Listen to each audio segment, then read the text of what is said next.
do imposto de renda pode gerar um acréscimo de até R$ 313 por mês ao trabalhador. Para comentar os reflexos econômicos dessa medida, a gente conversa agora com Dão Real, presidente do Sindicato Nacional dos Auditores Fiscais da Receita Federal do Brasil. Seja muito bem-vindo e bom dia, Dão.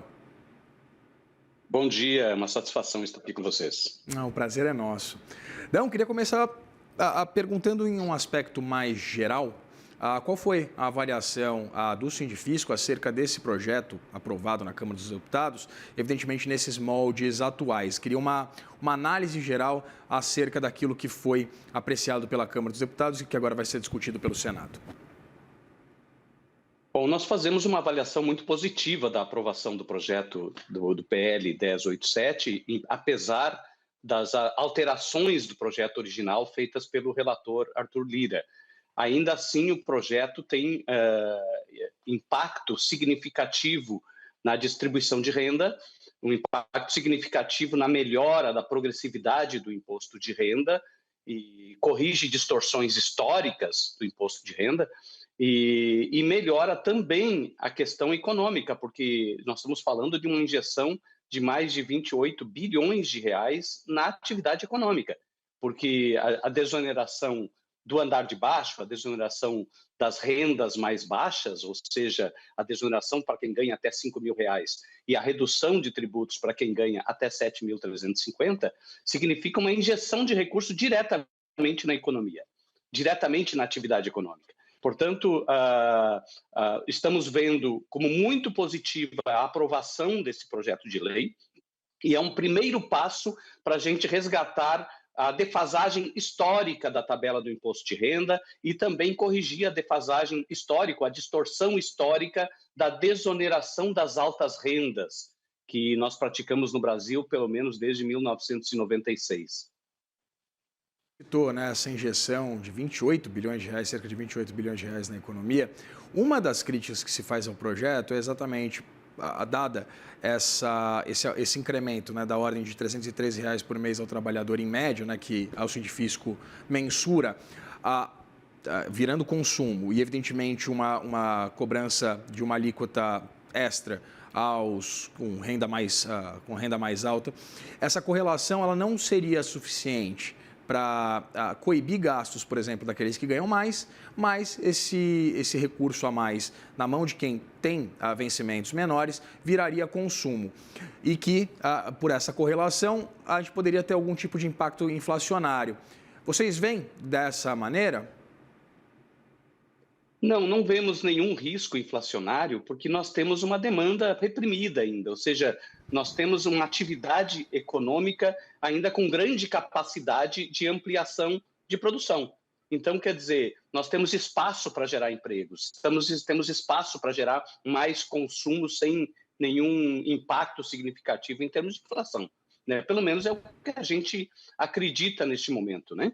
A desoneração do andar de baixo, ela funciona como se fosse uma injeção de renda nas camadas mais populares da população brasileira e que, historicamente, tem se refletido de forma muito positiva. Sempre que o governo amplia a Bolsa Família, sempre que o governo antecipa a restituição de imposto de renda, sempre que o governo antecipa liberação de recursos de fundo de garantia, por exemplo, de PIS, de PASEP, a gente observa um incremento da atividade econômica, um incremento muito positivo, né, sem relação com o aumento de inflação.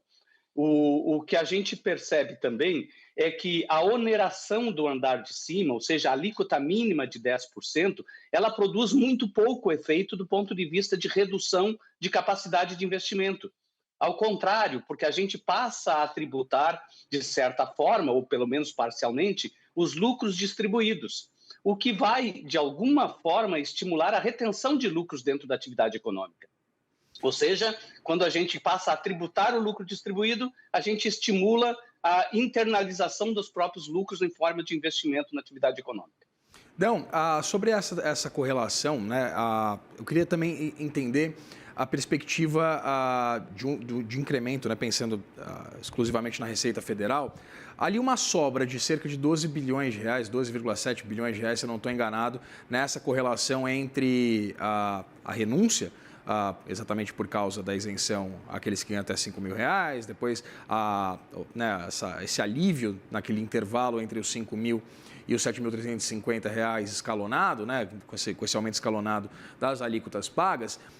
Eu queria entender exatamente quais são as perspectivas envolvendo essa correlação e o que a gente pode projetar que vai ser feito com esses 12,7 bilhões de reais, né? Argumentou-se, por exemplo, algum tipo de incremento do ponto de vista de pagamentos para consolidação do comitê gestor do novo imposto sobre bens e serviços. Eu queria entender um pouquinho, queria essa análise por parte de vocês. Bom, primeiro, o governo faz uma estimativa com uma certa folga em termos de arrecadação adicional. O relatório do deputado Arthur Lira reduz um pouco esta sobra, ou esta expectativa de sobra, por dois aspectos. Primeiro, porque ele eleva de 7.000 para 7.350 o espaço de desoneração. Segundo, porque ele introduziu um parágrafo no artigo 6º que estabelece uma limitação à tributação de lucros e dividendos produzidos ou gerados pelo setor empresarial, pelas empresas, até final de 2025. Ou seja, grande parte dos lucros que serão distribuídos em 2026 não serão tributados, o que reduz um pouco a expectativa de acréscimo de arrecadação para o ano seguinte. Terceira hipótese é que o próprio relator Arthur Lira retirou da base de cálculo rendas que estavam na base de cálculo no projeto original, na base de cálculo do imposto mínimo. Por exemplo, a renda isenta da atividade rural, o que significa também uma redução de expectativa de arrecadação. Ainda assim, se houver sobra de arrecadação em relação ao volume desonerado, o relator Arthur Lira, ele estabeleceu o projeto de lei aprovado no Congresso, por unanimidade, enfim, ele estabeleceu que esta sobra seria utilizada para compensar estados e municípios pela perda de arrecadação decorrente da desoneração das rendas mais baixas e também seria utilizado para reduzir a alíquota do IBS, da CBS, aliás, que a CBS é da União, seria utilizada para reduzir a alíquota da CBS, de tal forma que o resultado final não fosse de aumento de carga tributária para a União.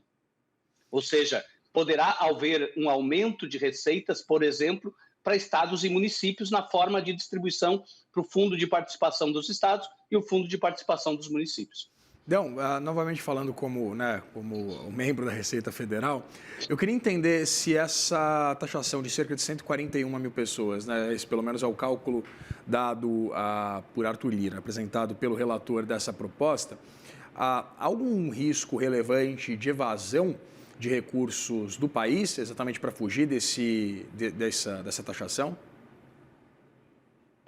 Bom, o próprio projeto de lei, ele prevê que as remessas para o exterior também serão taxadas. Então, tanto faz a pessoa morar no Brasil ou morar no exterior, será taxado nesta alíquota mínima. Risco de fuga de riquezas, vamos imaginar, de milionários que queiram fugir para o exterior. Em qualquer lugar que ele vá do mundo, terá uma alíquota superior aos 10%. Então, quer dizer, a alíquota mínima de 10%, ela é mínima mesmo. Comparado com o nível de tributação que se pratica nos demais países do mundo, a média da OCDE é superior a 20%, na média do mundo, em torno de 15% a 20% que se tributa a distribuição de lucros e dividendos. Imaginar que alguém vá fugir do Brasil por causa de uma tributação mínima de 10%, né, e limitada, inclusive, a alíquota nominal da pessoa jurídica, quer dizer, nós estamos reduzindo bastante a expectativa de arrecadação, na medida que nós limitamos o volume total arrecadado à alíquota nominal da pessoa jurídica. O somatório da alíquota mínima de 10%, mais a alíquota efetiva da pessoa jurídica não pode ultrapassar a 34%. E a média do mundo da tributação do capital é em torno de 44%. Então, imaginar que alguém vá sair do Brasil por causa de uma tributação de 10%, eu acho que é um exagero, né? Dificilmente alguém fugiria por este motivo. A menos, evidentemente, que a pessoa queira fugir para um paraíso fiscal. que tenha a intenção clara de sonegar tributos. Essa é uma outra expectativa possível. Claro. Dão, discute-se muito, e me corrija, por favor, se eu estiver enganado, acredito que até a proposta do próprio Sindifisco, aventada e levada para as autoridades, envolvia uma revisão mais ampla, né, da faixa de isenção do imposto de renda, uma atualização mais ampla, como eu disse anteriormente. Eu queria entender, de novo, isso foi o que deu para ser feito, essa proposta. Queria entender se vocês continuam defendendo uma proposta de uma reforma mais ampla exatamente dessas faixas, né, do imposto de renda. Sem dúvida alguma, continuamos defendendo a necessidade da correção da tabela. Evidentemente que a correção integral da tabela de 96 até agora implicaria uma perda muito substancial de arrecadação neste momento, o que implicaria a necessidade de tributar muito mais as rendas mais altas, e o que é uma dificuldade política muito grande. Mas nós defendemos e continuamos defendendo a necessidade de correção da tabela do imposto de renda, pelo menos pela inflação dos 3 últimos anos, 15,78%. De correção na tabela do imposto de renda beneficiaria 38 milhões de trabalhadores. Ou seja, 38 milhões de trabalhadores pagariam um pouco menos de imposto de renda. Por que isso é importante? Porque esses 38 milhões de trabalhadores vêm pagando a cada ano mais tributos. O congelamento da tabela do imposto de renda faz com que as rendas mais baixas vão tendo alíquotas efetivas crescentes ao longo do tempo. E sempre que a gente não corrige todas as faixas de renda da tabela, nós fazemos com que algumas camadas da população paguem mais tributos a cada ano do que pagaram no ano anterior. Então, uma solução seria interromper esse fluxo de crescimento da alíquota efetiva para as camadas mais baixas da população, corrigindo a tabela, recuperando a tabela do imposto de renda, pelo menos pela inflação dos 3 últimos anos. Isso geraria um custo tributário, um custo de arrecadação da ordem de 43 bilhões de reais, ao invés dos 28 bilhões que o governo projeta no PL 1087, associado com uma correção de tabela, esse custo seria incrementado para 43 bilhões, que seria facilmente obtido, a compensação desses 43 bilhões, seria facilmente obtida com a criação de uma alíquota mínima adicional de 15% somente para quem ganha mais de 200 mil por mês, ou seja, mais de 2 milhões e 400 por ano. Então, ou seja, quem ganha mais de 200 mil por mês poderia, sem dúvida alguma, estar sujeito a uma alíquota mínima de 15%. Ainda estaria abaixo das alíquotas médias do mundo e compensaria com folga essa desoneração decorrente de uma correção da tabela do imposto de renda em 15,78% nesse período. Foi uma emenda que o Sindifisco tentou emplacar no plenário, não conseguimos emplacar, porque houve um acordo de lideranças de não fazerem destaques para poder aprovar o projeto de lei, mas nós não desistimos dessa emenda, inclusive no Senado, vamos tentar colocar no Senado esta proposta, esta tentativa de correção dessa defasagem histórica. Então, se discute muito essa limitação dos gastos discricionários do governo. Eu queria entender se com uma correção, seja pelo IPCA ou pelo aumento real do salário mínimo, essa redução do ponto de vista arrecadatório do governo, ela não poderia pressionar ainda mais esses gastos que são livres do orçamento? Sem dúvida alguma. Na verdade, a gente acaba gerando arrecadação inflacionária. Na medida que nós não corrigimos a tabela do imposto de renda, nós ampliamos a arrecadação devido ao efeito inflacionário. Isso produz um incremento de receita, um incremento artificial de receita, que sustenta em grande medida os gastos públicos, tá certo? Então, para a gente garantir uma correção, uma espécie de uma indexação da tabela do imposto de renda, é importante sim que a gente avance mais na tributação das altas rendas.